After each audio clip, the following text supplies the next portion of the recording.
আলহামদুলিল্লাহি রাব্বিল আলামিন ওয়াল আকিবাতু লিল মুত্তাকিন ওয়াস সালাতু ওয়াস সালামু আলা রাসূলিহিল কারীম আম্মা বা'দ।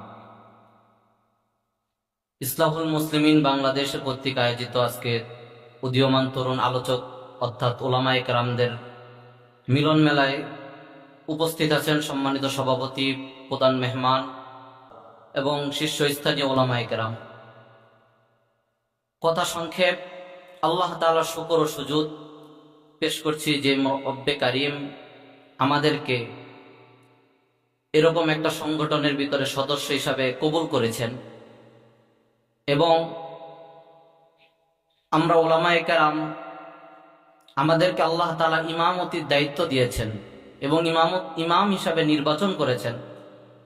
আর ইমাম হিসাবে নির্বাচন করার সাথে সাথে ইমামতির জন্য অনেক শর্ত রয়েছে, যেরকম মুক্তাদির জন্য কোনো শর্ত নাই।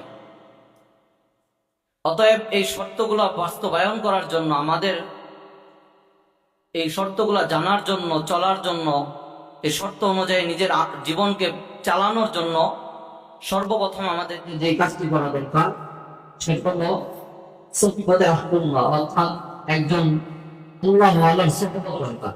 দ্বিতীয় কথা যেটা, সেটা হলো আমাদের আজকে যে মিলন মেলাটা, এই মিলন মেলাটা যেন আমাদের তেল পানির মতন না হয়, আমাদের মিলন মেলাটা যেন চিনি পানির মতন হয়।